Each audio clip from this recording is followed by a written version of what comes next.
Just enjoyed it. A special day for Jarred Gillett here at Suncorp. It's his 159th and final A-League match. He's certainly our best of the modern era. He will be missed. It's interesting because the mic'd up situation, I wasn't broadcast live on TV. Do you want the doctor? I've cautioned him. I've cautioned him. You can get him if you want. Yeah. 11. And I wasn't even aware that my comms were going to be used in the way they were after the game. So in terms of the authenticity and you know how the comms were, that's just our regular communication kit that we use every week. Ooh, foul. Yeah, he's got a yellow. Yeah. Bridgie. You know, it seems a bit surreal now sitting here talking to you because I was, you know, getting up in the early hours of the morning and watching, you know, English Premier League football at midnight or 2, 3 in the morning. That now I'm here and I'm doing it and living it, and it's fantastic. I first met Jarred back in 2019 when I went out to see him in Australia, and the thing that struck me most about him is his personal qualities. Clearly a man of great integrity, a man who valued other people, respected other people, and for all his ambition, he wanted to impress me, he wanted to have the opportunity to become a referee in England. It was that sense of humility, the sense of family that he brought, that made him stand out as a person rather than the referee. It's really been a whirlwind couple of years, to be honest. Really exciting, really challenging, both on and off the pitch. You know, uprooting and leaving Brisbane and moving to the northwest of England. It's been really exciting, really challenging. Finding my feet in the English game and life in the UK. I played football for many years as a junior. My dad was involved at the club I was at, and a couple of us then would referee on a weekend.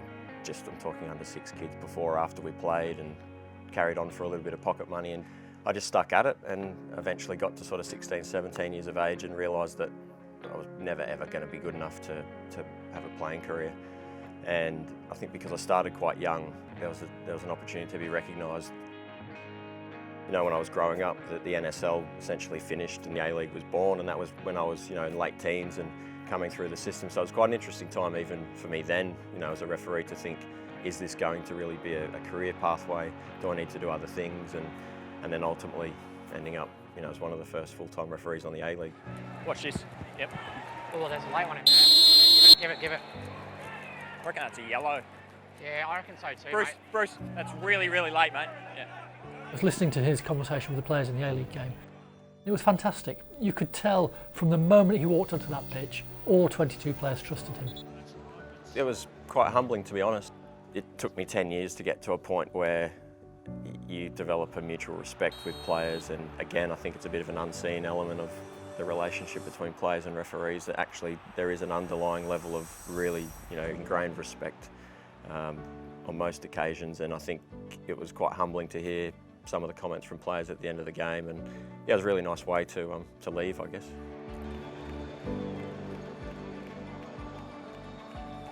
It was me and Michelle, my wife, and family, and talking to, you know, bosses at the FA at that time in Australia, and saying this is what we want to do and how can we go about it, basically. We sort of sat down and I was ready for you know, a really big challenge and trying to take on something, you know, something really different, and trying to carve out a pathway that I felt, you know, was the right fit for me and what I wanted to do and what we wanted to do as a family. Jarred hit the ground running and learned as he went along from game to game. Came through his games in League 1 and League 2 really quickly, adapted to life in the Championship, and because of that, performed really well there, and then had his opportunity in the Premier League. We were in camp at St George's Park, just walking to a training session, and the appointments come out at 4 o'clock, so everyone's sort of got the phone ready and email drops in and the appointments are out, and it's just walking along the footpath to the gym, and my name's on Watford Newcastle, and it's quite a surreal, really sort of surreal feeling actually. And you know, I think rang my wife Michelle, and you know, she had a few tears, and just that sort of emotion of yeah, just with how challenging it's been, both from a personal perspective and just everything we've done to get to this point, that you know, it's quite, you know, emotional, and but then quickly you need to just focus on the task at hand, really. Yeah, there's a nervous tension, and probably when it hits me is someone comes in to ring the bell to leave the change room, and there's 2 bells, 2 minutes, and then leave, and the second bell, then it's, yeah, that's when, you know, a few deep breaths and just get into the tunnel, and then really that time standing in the tunnel then is sort of my time. It's you know, the players come out, and that's just time to focus and get ready for, yeah, what I need to do. Jarred Gillett is the referee, making a bit of history. The first referee from outside the UK and Ireland to officiate a Premier League game. Captains were great, players were great.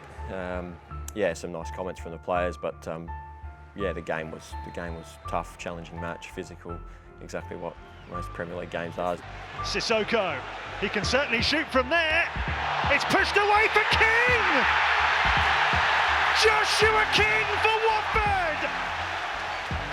Oh, now this is being checked. He'll have a little bit of a wait.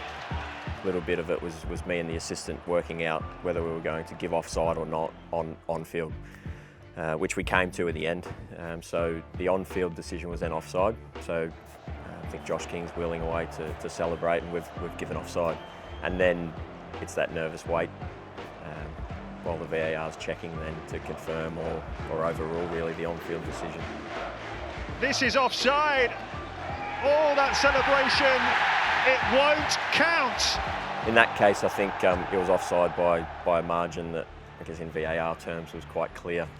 Confirmed the on-field decision, and you know, and he's offside, and the goal's ruled out. And I remember at the end of the game, just an overwhelming sort of sense of relief, really, that it was done. That nervous tension that you carry all week just leaves your body, and you know, I think no one can really prepare you for that. People try and tell you what it's going to be like, but until you've been out there in the middle and, you know, of that Premier League atmosphere, the intensity, the speed, the noise, the feeling, the extra adrenaline, nothing can really prepare you for that. I was fortunate to be there in the crowd. Lots of great things I could talk about, the things that stood out in my mind, what he did on the field of play. But the thing I remember most about it was I was actually sat next to his wife, and it was watching the look on her face as he walked out that tunnel, that pride, that sense of them being a team together. And they've committed an awful lot to allow Jarred to achieve what he has done on the pitch. And I wish people could just see that generally it was the pride in him walking out there. For me, yeah, it's just about establishing myself over the next couple of seasons and trying to earn the trust of players and clubs, and just establish myself in the English game, and yeah, hopefully forge out a long-term career here.